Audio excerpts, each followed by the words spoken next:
Welcome to Good Thinking. We're here a couple of minutes early.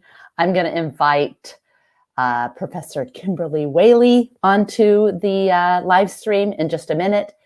I'm going to introduce her, and you are in for some really good thinking treats. Thanks you guys so much for being here. Be sure to include where you're from, include your questions, because one of the things that's interesting, particularly about this topic, is that as we steal a little bit of time away from thinking about what to think, being told, you must think this, you must do this, you must think that. Now we're going to spend a little bit of time on how to think, on improving how to think. And we're going to use this opportunity to explore Kim's book. So a lot of you are from outside of the country, outside of the US, which makes it really interesting because we're going to talk about voting in the US.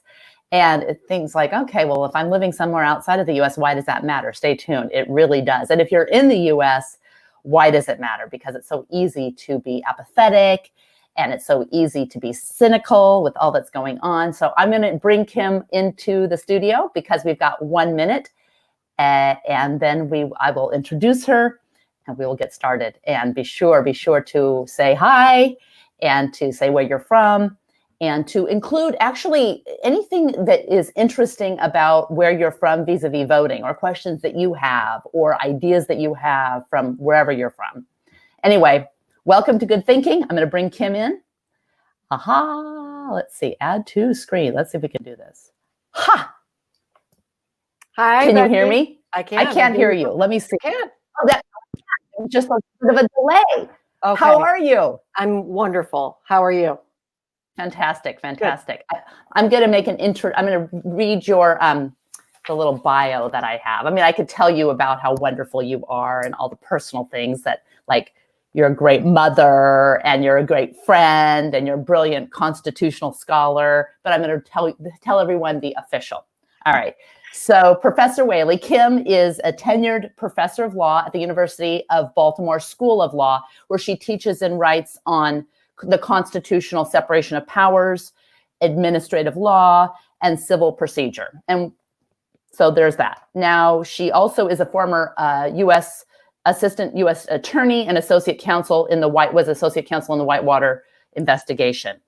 You have probably maybe seen her, you should see her as a legal expert, where she performs on and off air on shows like BBC World News on PBS, but specifically for CBS News.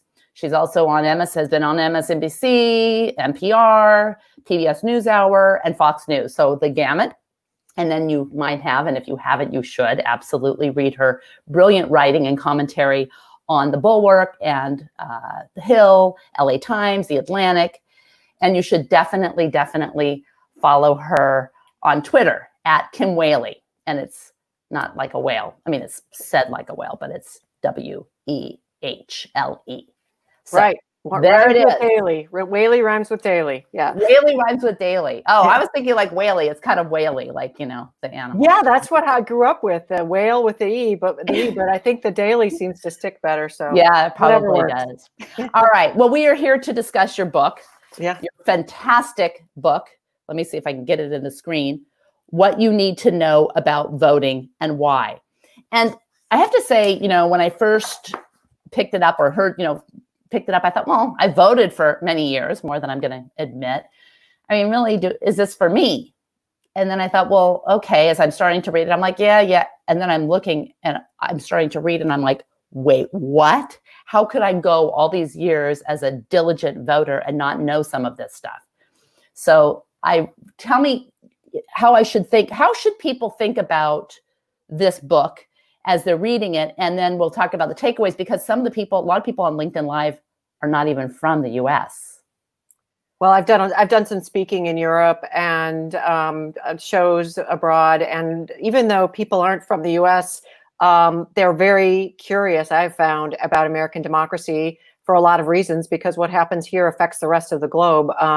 And so how to think about it, I mean, for Americans, one of the biggest problems with our voting system is that it's an opt-in system. In other democracies, you're automatically registered and you have to opt out. If you choose not to vote, there could be a penalty. In America, you almost have to fight for the right to vote. There's a constitutional right that the Supreme Court has recognized. It's not expressed in the Constitution, but of course it's the center of all political engagement in the United States.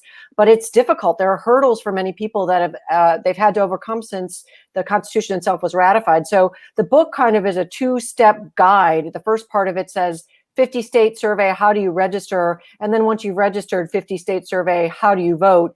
And then the rest of the book just talks about a lot of the sort of terminology around voting, a little bit of the history, the constitutional implications. But the thing in the United States is, we're a federalist system. We have 50 states that are mini sovereigns.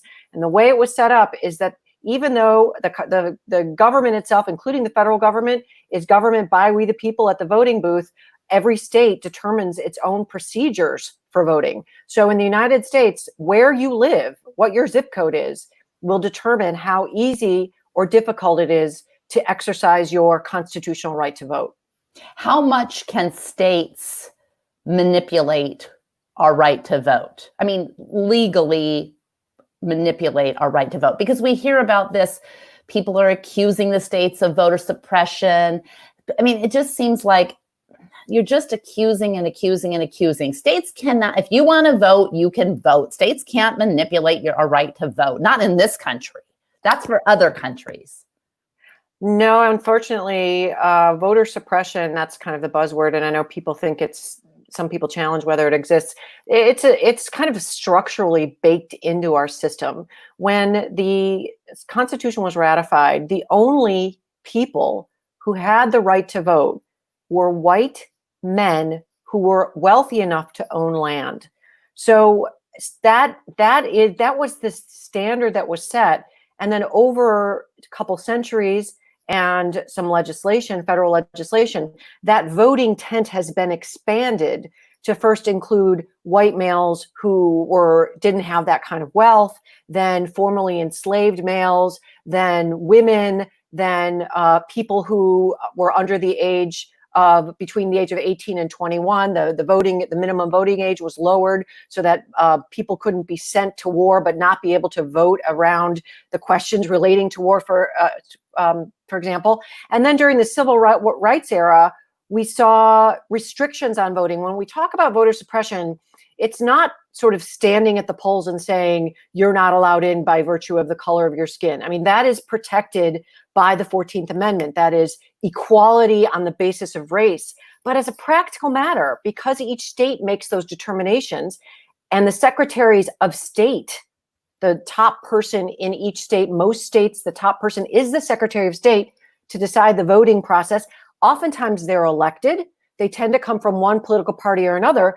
There are ways of managing the system that effectively makes it harder for certain people to vote. For example, if you are a single mother that is working multiple part-time jobs and you don't own a car and you have to take off work and get on 3 buses in order to get to the polls on time, but your polling station was closed, that election process, that just makes it really hard for you to vote, whereas someone who can get in their Lexus and drive down or, at any point, or vote by mail like our president has done and our vice president has done, that's an example of a situation where you technically have the right to vote, but as a practical matter, it just doesn't make sense. Or you have to register, you have to get a bunch of documentation from other government sources. That costs money. If you have a certain amount of money to feed your family and pay for your rent that month, you're not going to spend the $100 to get your birth certificate that you need in order to get the ID in order to vote. That's just another example. Closing polling places, not as many poll workers, broken machines, only one is open.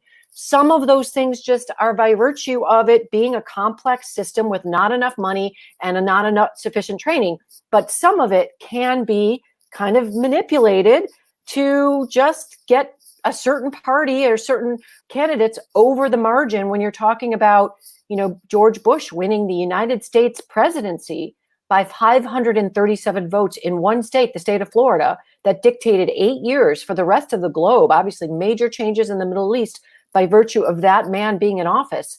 These tinkering with a few votes can make an impact in an election. So how do we think as individuals about apathy? Because when I hear that, I think, okay, well, I mean, how much effort should I really make when I'm being thwarted at every turn?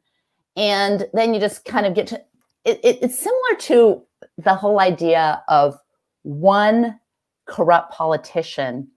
And then you just think to yourself, why do I even worry when all politicians are corrupt? So why would I worry about making some huge effort to vote when, first of all, I'm going to be thwarted anyway. They're probably not even going to count my vote. I don't even have time. Why would I take off work? You know, first of all, how do I think about that? And then I'd like to also get to tips and tricks for manipulating around that. Sure. And and if people are here yet, whatever, please say hi in the chat and where you're from. And if you're watching this afterwards and you have questions, we're going to try to even get your questions post live. So anyway, we're going to try to do all of that. Anyway, how do we think about, well, first of all, how do we deal with our own apathy and cynicism? Yeah, and that's one of the number one reasons. I did a piece last week in the Bulwark on that one of the biggest challenges to voting is just apathy, and everything you've described. The system is rigged. Why bother? I have a number of responses to that. First of all, it is the system that we have, and what we've seen in the United States from a structural standpoint at the federal level is the other established checks on executive power have failed. So constitutional democracy means democracy by we the people. That is, no one gets so much power that they get to do what they want. And the Congress is not functioning to oversee the office of the presidency, which is now expanded in power. If it turns out, if Joe Biden's a nominee, Joe Biden ends up in the presidency, he gets a presidency with a lot more power than was handed, for example, to Donald Trump by virtue of how the traditional checks and balances aren't functioning. So at the end of the day, what is left is voting. Now, I understand it's not a great system, but it's kind of like if you had some sort of medical condition and there was some herbal treatment or some new treatment, there was small chances that it's actually going to affect, actually help you or save your life or stop your pain. You might try it anyway, even though there's a small chance of it actually producing the outcome you want. And that's, I think, where we are right now with voting. On the ballot in November is not just who gets certain jobs in politics, which is at the end of the day, it's a hiring. It's a big job fair, right?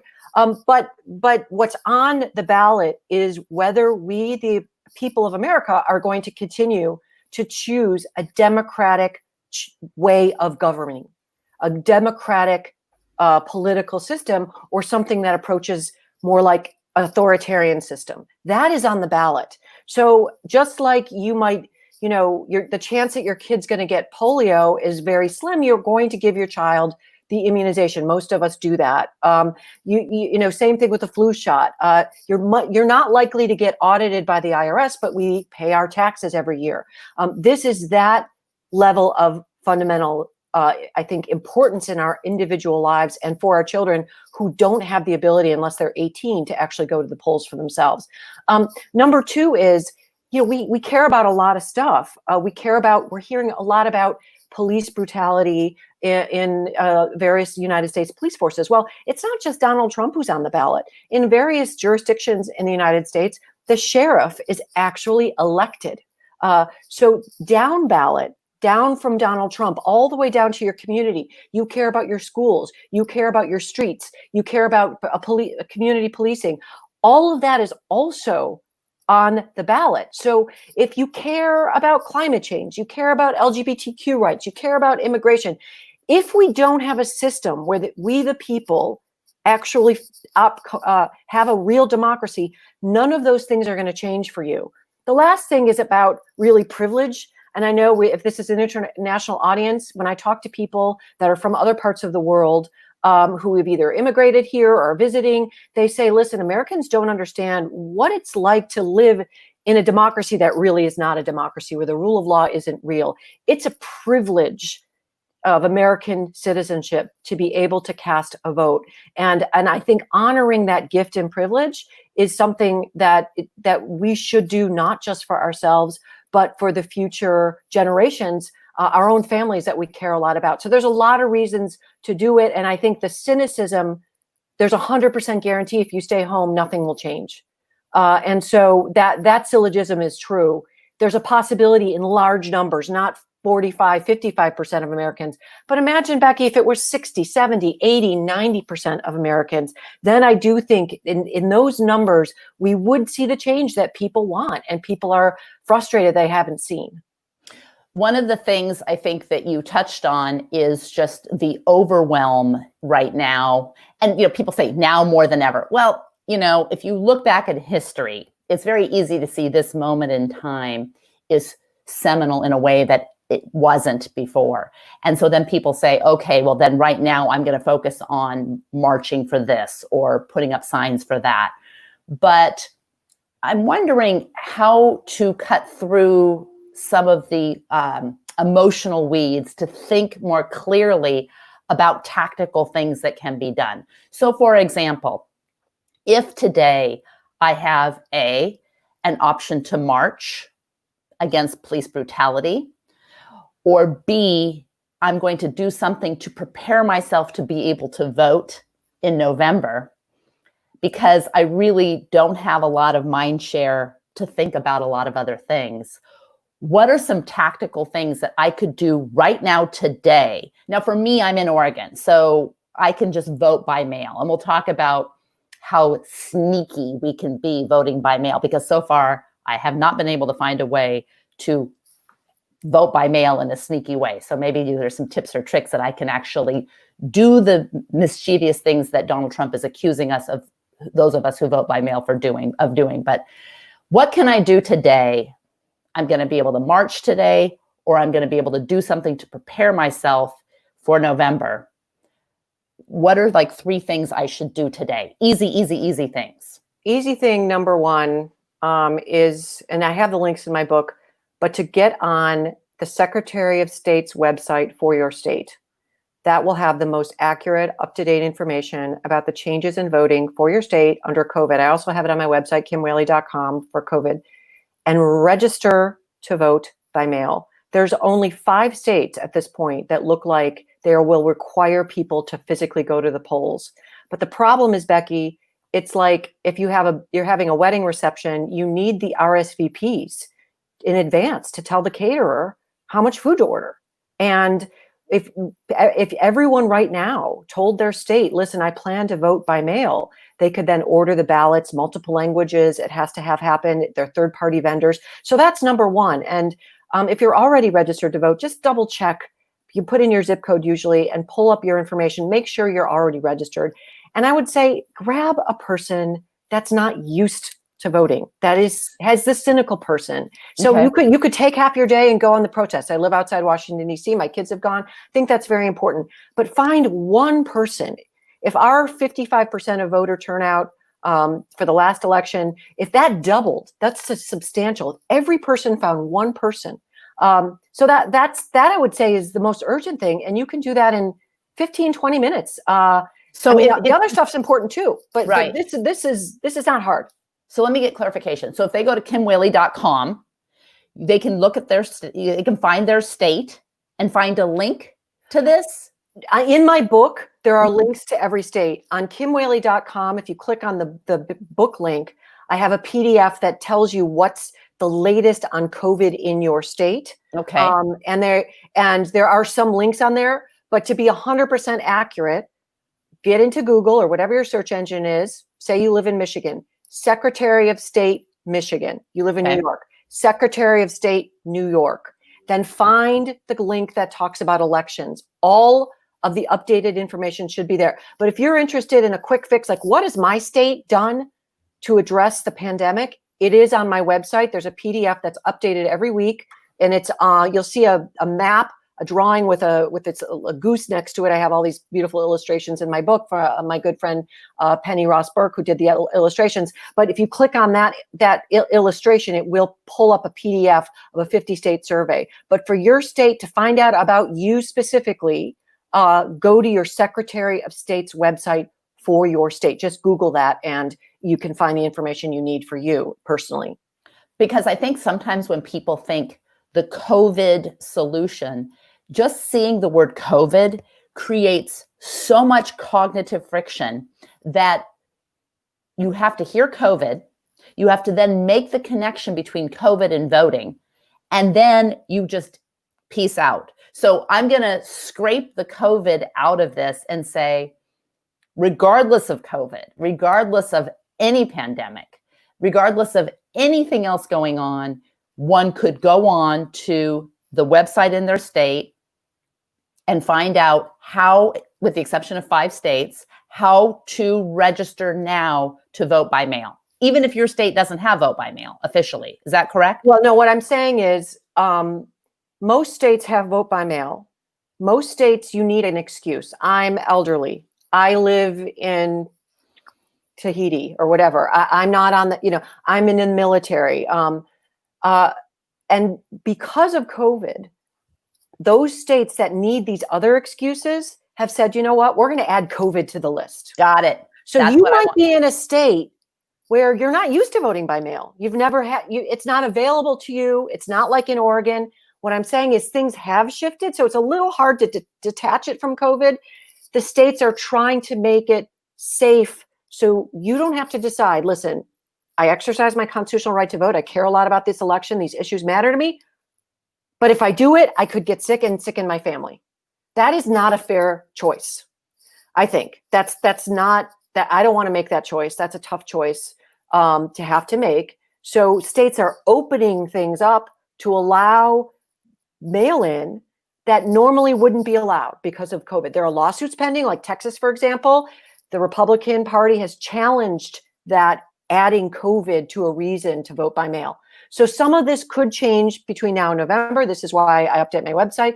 But for now, this is like taking out an insurance policy on your house. The insurance policy is register now. If you have a mail-in option, request that. You have to request the mail-in ballot, then you'll get it. Hopefully, if you don't get it in time, my recommendation is you plan to just show up at the polls with your hand sanitizer and your mask, and you might have to wait. Some states it'll be really easy, some states it will not. This is unfortunately not for everyone an easy or user-friendly process. I think it should be, but it's not. In this moment, it is not. But what we saw in Wisconsin, for example, a huge groundswell of people wanted to vote in the midterms, in the primaries. Right. And so they said, oh, great, there's a vote by mail option. By the time they got around to doing that, it was so close to the election, there just wasn't time to get all the ballots and everything out to people. And the United States Supreme Court was asked to intervene to stop efforts to expand that. And the Supreme Court did intervene and stopped efforts to expand that. So that's why I say RSVP now for the party. That way your state can say, whoa, we're having a lot of people now want to vote by mail.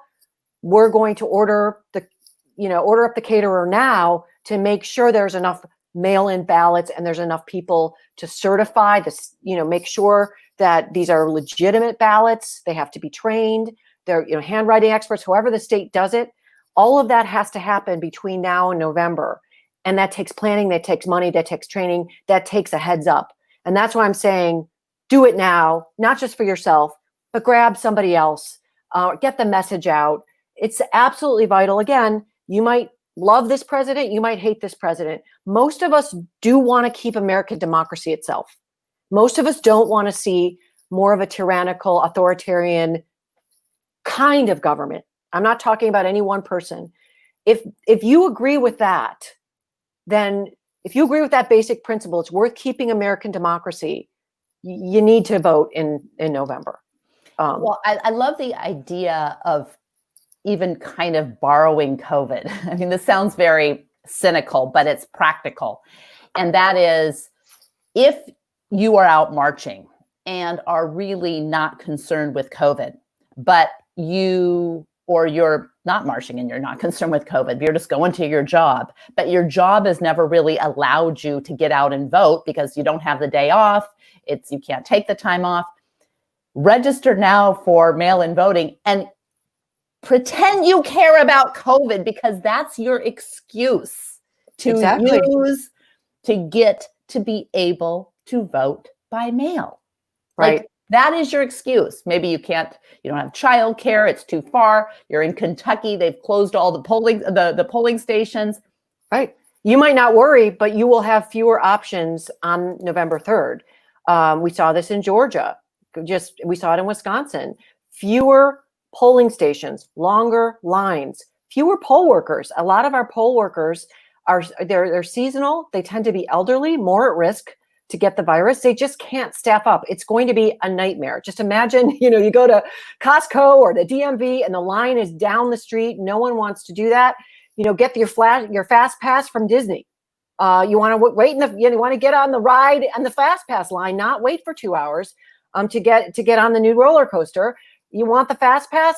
Apply for an absentee ballot and note that it's COVID, because we don't know, as you know, Becky, what the state of everything is going to be in terms of the pandemic in November. Even epidemiologists do not know that. So it's a reason, just by virtue of the uncertainty, to just get that your stake in the ground for your own vote. The one other thing that in the book that was very interesting to me, and maybe I should have known this, is the whole idea of the right to vote was kind of confusing a little bit. Like, what does it mean, the right to vote? But one of the things that was clear is the right to request a provisional ballot. And if one screws up and doesn't get registered right now to do vote by mail, or your state then says COVID is no longer an excuse, and you show up to the polling place and you're thwarted by long lines or time, you didn't have this or you didn't have that. I was so fascinated, because I'm always looking for ways to think about things, different. Describe what we can do with a provisional ballot. Someone says, sorry, you can't vote, you're here. What should we say to them to be like, no? Right. So states decide voting, but guess what? Congress, under the Constitution, can come in and make national standards. One of them is you can register at the DMV. One of them is, guess what? If you show up and they say you're in the wrong spot and they're about to close the polls and you don't have time to drive across the city and get to wherever else, you can say, I want a provisional ballot. That is a federal law. And what that is I'm going to vote. I'm going to tell you who I want. Here are my votes. And then in some states, you have to follow up later, the next day, with your ID. But it's essentially the state has to take your choices. They might say, okay, we're not sure you're the right person in the right spot, but they have to let you actually vote, and they have to collect your provisional ballot. If you are in line before the polls close, they have to let you do that. And if that doesn't work, I also have in my book, there are 800 numbers to hire, volunteer lawyers that are going to help you in that moment. You have that right.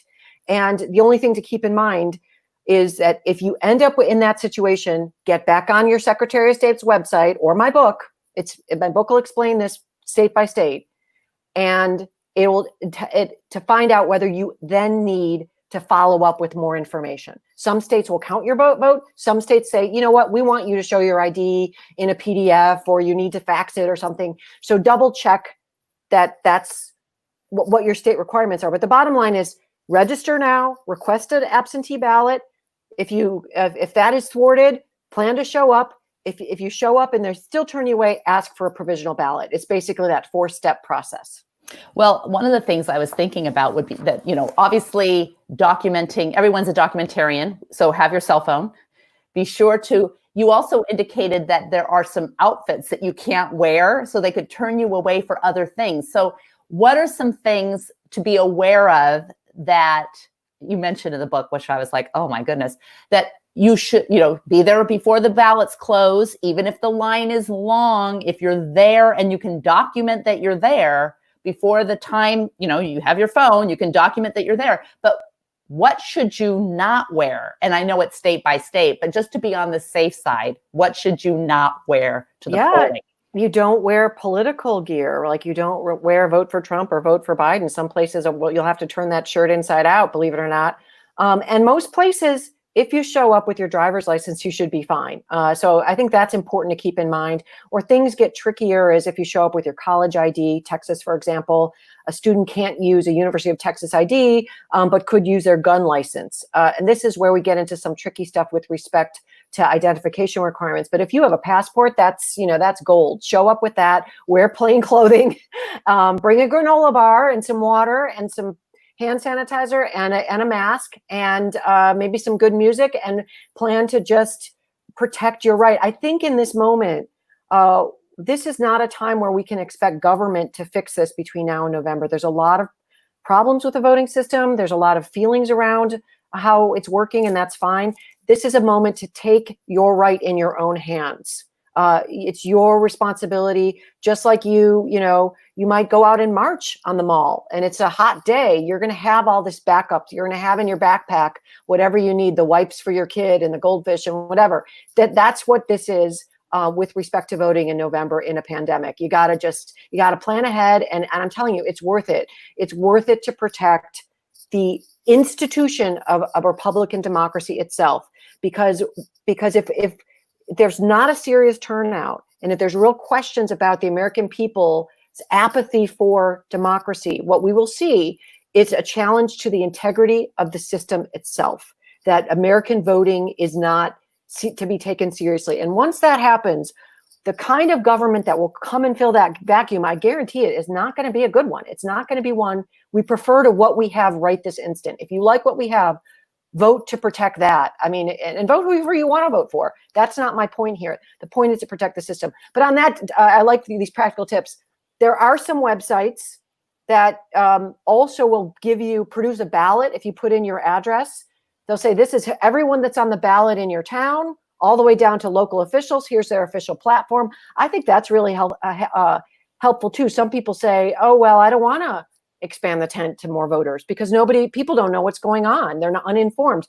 Well, you can do that in a stroke of a iPhone as well. And then the studies also show that the greater the participation, the more people do become informed.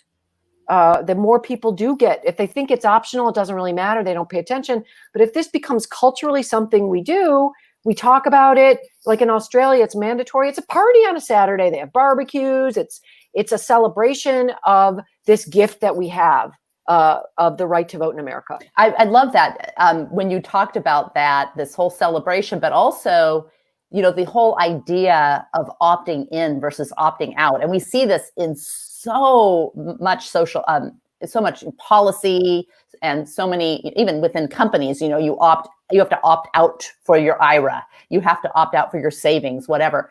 And that means that the number of people that just kind of say, fine, I'm opting in, rises. But, I'm reading this and it's fascinating. And, I hear about misinformation and voter suppression, foreign influence and outdated technology. And it's very easy at that point to just become overwhelmed and throw in the towel. And yet there are the very specific and concrete things to do today so that come November, when there's 10 other things to worry about, the world is complicated. I'm tired. I've been cooped up for so many months that I can't even think beyond my own emotions. Like I am being driven by emotions. People are telling me what to do. But the way that you have described this is not really, to worry about this and worry about that. It's how to think. And how to think is really the system. Like, you're not trying to protect Trump. You're not trying to protect Biden. You're not trying to protect the police. You're not trying to protect even Black lives. You are trying to protect by your voting a system. And if you believe that, for example, the Russian system is a better system or the Chinese system is a better system, then I don't know that not voting would really accomplish that objective either. So it just seems like the only logical thing to do is to prepare in advance to protect your right to have a say. I mean, otherwise it doesn't make sense. I mean, do nothing means nothing. I mean, that is for sure. Staying home, and I know I don't, I want this to be something people want to do. We're also, I hate to sort of be a little alarmist, but I mean, when the stormtroopers are at the back door because we have a different kind of government, that's not the time. Then it's too late. It's like now is the time. Now is the time to quit smoking, not once, you're given 3 months. I mean, and that's the message that I'm trying. Imagine, Becky, that on the ballot were 2 options. Do you want American democracy or do you want North Korean dictatorship? And I'm not saying we're in North Korean dictatorship. I'm just using this as an example. If that referendum were going to make a difference, I think a lot of people put it in those stark terms would figure out a way to vote. And what I'm trying to say as a constitutional law expert and someone who thinks a lot about this and cares a lot about this, and in effect, that it is on the ballot. And participation is what will save democracy. Not even voting for X versus Y. Participation is what will save democracy and send a message to all politicians that the people are in charge. We are your bosses, and we are letting you know that you're not our bosses. We are our own bosses, and it's we the people, not we the Democrats, not we the Republicans, not we the Trumpers, not we the never Trumpers. We the people, we need to link arms and take back our government. And this is the way to do it. It seems dreary and boring and annoying, and I agree with all of that. And so I love this opportunity to give people concrete things on your to-do list. Stick it in your phone. Now just add it to the stuff. You pay your bills, you lock your house, you make sure there's milk in the fridge. This is one of those things to do now. All right.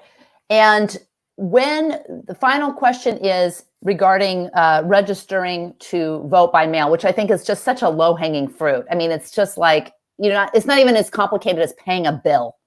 Just if someone said, let's set July 4th. Before July 4th, we're all going to register to vote by mail. What would be a good hashtag for your book to remind us? Your book to remind us. Let's start a hashtag. I love it. Let's start a hashtag so that before, and people can share the links to their different states where they can register to vote by mail. But we're all going to do this by July 4th. And not only are we going to do this, we're going to bring one friend into the tent to do this with us. What hashtag should we use? Do you have a hashtag for your book? I actually don't. I usually just hashtag vote or hashtag vote for life. But no, let's come up with one. You're the expert in this. All right. I'm gonna like get this. I'll do the legal stuff. You do the. Well, I was trying to put it all on you. Well, it's interesting because I think that we don't have. I did a little something different with the live stream because I was also trying to live stream to YouTube, and so now I don't have the questions down in my thing. So we'll have to answer any and all of your questions after the live stream. But I really, really appreciate it, and I love this book and at first I was like, okay, how can I not know? I voted for so many years, but there were some things where I was like, wait, what? I think it should be mandatory reading. It should be handed out in the hospital with Social Security cards, frankly, to new babies. And you can also follow me on Twitter. It's just Kim Wehle, at Kim Wehle, KIMWEHLE. I will continue to post updated information, weigh in on all these voting issues.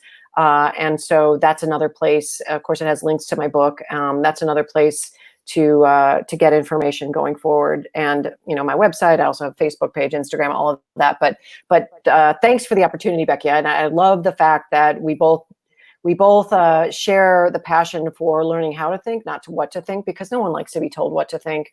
It's about empowering people to sort of get through the forest on their own, because we're not always going to have someone with us, and voting is one way. And so the book is really designed as a guidebook, handbook, so people can empower themselves to participate in their own democracy and to take back, as I said, their government and not feel like they're being told what to do. It starts with education. That is number one. Education is power. And so thanks for the opportunity to share this information.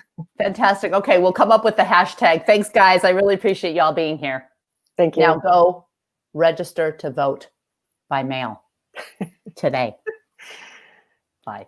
Bye.